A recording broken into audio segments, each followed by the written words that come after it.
Eu vou explicar os três grandes impérios africanos aqui da Idade Média. Tá? O primeiro, que aconteceu de 300 a 1200 depois de Cristo, foi o Império Gana. E lá era conhecido como a Terra do Ouro. Hoje é na região lá, mais ou menos do Mali e da Mauritânia, mais ao norte, parte oeste do continente africano. Os povos soninquês, eles queriam se defender de ataques de nômades no deserto e controlar fontes de água e pasto. Por isso, eles se reuniam assim e eles eram guerreiros para defender essas partes. Por isso que Gana não era o nome da região. Gana significa guerreiro. E no caso, o governador era o Gana, que é o chefe guerreiro, entendeu? O lugar lá chama Ouagadougou, W-A-G-A-D-U, chamava Ouagadougou. Mas depois, com as trocas comerciais e tal, ficou conhecido como Gana, mas hoje originalmente é Ouagadougou. Bem, fonte econômica de lá é ouro e sal. O ouro, ele era tirado nas florestas ao sul, lá em Bambuque, que é nas savanas africanas, né? E o sal nas salinas do Saara ao norte. Então esse povo já começou a fazer as rotas transsaarianas, né, para extração de riquezas e também para o comércio, né. As rotas transsaarianas são as rotas vai e vem no Saara, né.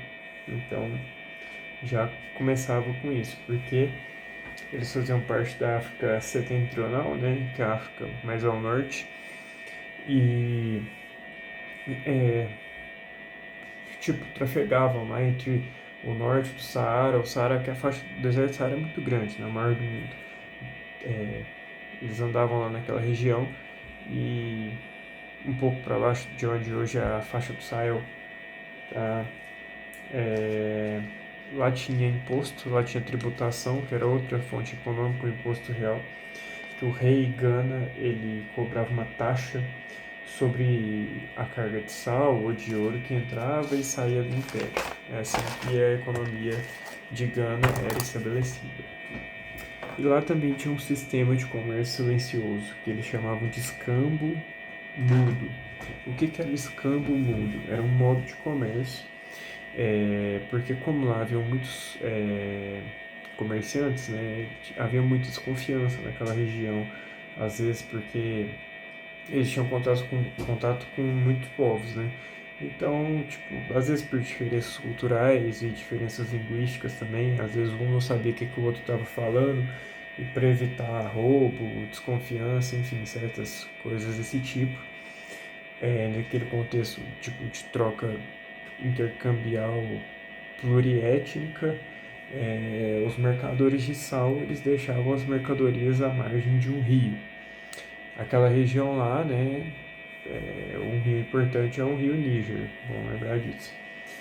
Aí eles se retiravam, né? Deixavam o sal lá, saía e batia tambor. Pum, pum, pum. Aí os mineradores, moeda de troca, deixavam o ouro, pegavam o sal e saíam. E eles negociavam sem nenhuma palavra. Era assim que funcionava. A estrutura política, bem, e é importante ressaltar que a estrutura política ela está ligada também a questão religiosa de lá, né? No caso, a dualidade religiosa. A capital, que era Cumbi-Salé, ela era dividida em duas cidades, ou seja, tinha uma capital com dois distritos. Uma morava o rei, ficava o rei e a população lá, e o rei ele era uma figura divina naquela região. Então lá funcionavam as religiões ancestrais que tinham como base o animismo. O que é o animismo? O animismo é aquela religião que coloca como sacro, como sagrado tudo que está relacionado à natureza, à ancestralidade, às árvores, à terra, os saberes ancestrais. essas coisas. E o rei era divindade, era o descendente de Deus, ou um semideus, uma semidivindade lá, que ele transmitia, ele era uma fonte de transição entre o sagrado ancestral e o humano. Ele era como se ele fosse um poeta rapsodo na Grécia, uma analogia. E ficava o Palácio Real, né? Então lá ficavam as tradições, nessa parte da cidade de Cumbisalé. Na outra parte de Cumbisalé ficavam os mercadores muçulmanos. Então, os mercadores muçulmanos lá, eles desenvolveram mesquitas e estudos religiosos árabes. E essa divisão ela era muito importante para evitar conflitos religiosos, né? E manter também uma paz comercial naquela região. O declínio do Império Gana. O declínio do Império Gana ele se deu muito por causa dos ataques dos almorávides, que eram muçulmanos radicais que queriam converter o povo do norte, né? Como lá não tinha meio que uma religião oficial, era uma dualidade religiosa, eles queriam que todo mundo lá fosse muçulmano também. E queria controlar o ouro, né? Na região da África, lá do norte da África. Também teve uma crise ambiental. Aquela região onde está situado o Mali, a Mauritânia, que antes era Gana, é uma região muito árida, né? Próxima ali à faixa do Sahel. Então lá teve um esgotamento das terras agrícolas, teve uma seca muito grande também. Aí ocasionou uma queda de alimentos, né? E com isso o povo se rebelou, teve uma fragmentação muito grande, que abriu caminho para a ascensão do Império Mali. E o Império Mali, que foi o sucessor do Império Gana e o predecessor do Império Songhai, ele é o que está no meio, ele foi de 1235 até mais ou menos 1600. O que vale a pena destacar? Riquezas, centros de aprendizado, no caso do Timbuktu, e também Mansa Musa e o Rei Leão. Tá, vamos começar. A origem foi pelo Sundiata Keita, o Rei Leão. Sundiata Keita, Rei Leão. Que após a Batalha de Quirina, em 1235, segundo a tradição oral que era preservada pelos griots, que eles eram tipo quem transmitia toda a história da comunidade, a ancestralidade no Império Mali eram os griots. Sundiata Keita, que é o Rei Leão, unificou as tribos Mandinga e estabeleceu a capital A capital ela foi estabelecida em Miane, né, essa batalha. Teve também a Carta do Mardem, que foi uma das primeiras, tudo isso feito pela Sundiata Keita aí, que foi uma das primeiras constituições do mundo, Carta do Mardem, que tinha basicamente as regras de convivência, os direitos e deveres de cada cidadão lá, cada descendente e cada linhagem do império. Então, tipo assim, cada um tinha uma função, né? Direito, dever, enfim, essas coisas assim. A burocracia da época. Depois disso, teve a era do Mansa Musa, que foi o homem mais rico da história. E vale destacar que durante a peregrinação dele para Meca, ele passou no Egito, né, e distribuiu ouro em Cairo, que é a capital do Egito. E ele tinha tanto ouro, mas tanto ouro, que ele gerou basicamente uma década de inflação na economia egípcia. Então isso é importante destacar também. O governo de Mansa Musa, em 1312 até 1333, marcou o apogeu do Mali, o florescer do Mali, o grande desenvolvimento do Mali veio por causa desse Mansa Musa, Mickey Mouse. Aí, Timbuktu ou Tumbuktu, tanto faz, virou um polo intelectual. Ele trouxe arquitetos e estudiosos do mundo islâmico para construir mesquitas e a Universidade de Sankore, transformando o Mali em um centro de ciência, astronomia e teologia na época. A economia, basicamente, em todos os três impérios é ouro e sal. Ouro e sal, e no caso desse aqui era ouro, sal, tinha o controle das rotas comerciais transsaarianas, no caso, e ele funcionava como um entreposto gigante. O ouro vinha das minas de Bambuque e de Buré, ao sul da África, e o sal via das salinas de Taghanza, ao norte, no Saara. E o Mali estava meio que lá no meio, né? É um centro, um entreposto, né? Um centro de convergência das rotas transsaarianas, de onde que os povos lá daquela região comercializavam sal e ouro. Então, tudo que passava no Mali tinha uma tributação, né? Então, eles ganhavam com a tributação também. E o Mansa Musa, ele cobrava taxa de todas as províncias e cidades-estados, como Gal, em troca de proteção bélica contra invasões e poderio militar.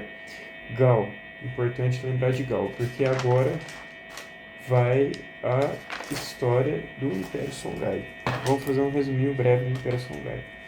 O Império Songhai foi de 1464 até 1591.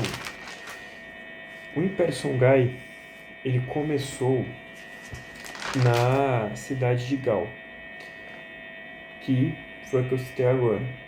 É uma cidade-estado que era tributária do Império Mali. Ou seja, ela era obrigada a pagar tributos regulares ao Mansa, né? Ao Mansa Musa, que era o imperador do Mali. Esses tributos podem ser ouro, colheita, gado ou até mesmo escravizados. O pagamento era uma forma de reconhecimento da soberania do Império Mali na região, além de ser uma garantia de proteção militar, né? E para manter essa soberania do Mali, o Mansa Musa teve um episódio dos reféns reais, que o Mansa Musa, para tentar manter um controle político lá na região, ao retornar da peregrinação de Meca, ele passou por Gal e, para reafirmar o domínio dele sobre a região, ele sequestrou 2 príncipes de Gal e levou esses príncipes para o Mali, né? No caso, o Aquicolon e o Selmarnar. Aí, beleza. Seguindo isso, vamos falar da transição para a independência da cidade de Gal, para o Império Songhai. O Império do Mali, ele começou a enfraquecer, certo? Isso daí é importante, o Império do Mali começou a enfraquecer.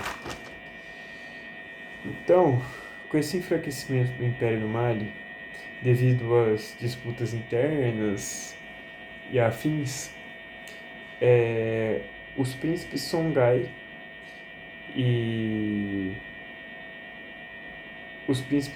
no caso, o Aquicolon e o Selmarnar, conseguiram escapar do Mali e retornar para Gal. E isso, juntando o Império Songhai parar de enviar tributo para o Mali e fortalecer o próprio exército, essa época aí de fortalecimento do próprio exército foi principalmente com a ascensão militar do imperador lá Soni Ali, que foi um líder bem estrategista, que ele conquistou Timbuktu e Diné, ou seja, as cidades que eram do Mali passaram para esse líder aí que era do Gal, então foi conquistando, foi fazendo uma expansão militar. Então ele estabeleceu um controle rígido sobre as rotas transsaarianas que antes eram do Mali, passaram a ser de Songhai.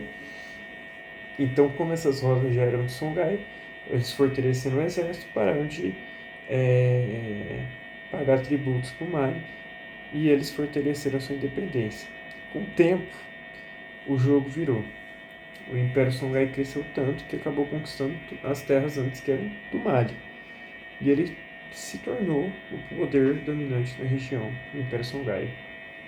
A economia era ouros e sal, e é importante destacar que o Império Songhai ele ficava entre a margem sul e norte do rio Níger, que era uma rota importante tanto para o transporte de mercadorias quanto para a agricultura. E no final das contas, também é importante destacar que o Império Songhai teve a Era do Ouro, com Askia Muhammad ou Askia o Grande, que teve nesse período uma islamização. O Islã tornou-se a religião oficial das elites, fortalecendo os laços com o mundo árabe. Só que é importante destacar que, mesmo com a islamização, o Império Songhai ele tinha uma tolerância religiosa. Então, lá em Tombuctu, conviviam judeus, cristãos e muçulmanos. Tinha uma organização militar do Sony Ali, centralização do poder também, o poder era centralizado. Era um importante entreposto, assim como o Mali, né, já que tomou o lugar do Mali, gradativamente, nas rotas transsaarianas. E é isso. O que levou ao declínio desse império? As invasões marroquinas. Por quê? Com as invasões marroquinas, e além das disputas internas, na Batalha de Tondib,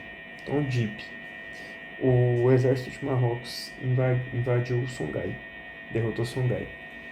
E Marrocos, como está na região do Mediterrâneo, já tinha troca comercial naquele período com os europeus. E os europeus tinham uma superioridade bélica, que era a pólvora. Então, os povos marroquinos eles tinham a pólvora, coisa que os povos de Songhai não tinham. Isso garantiu uma vantagem durante esses conflitos. E foi assim que houve a decadência desse império, por meio de guerras com marroquinos. É isso, valeu, falou.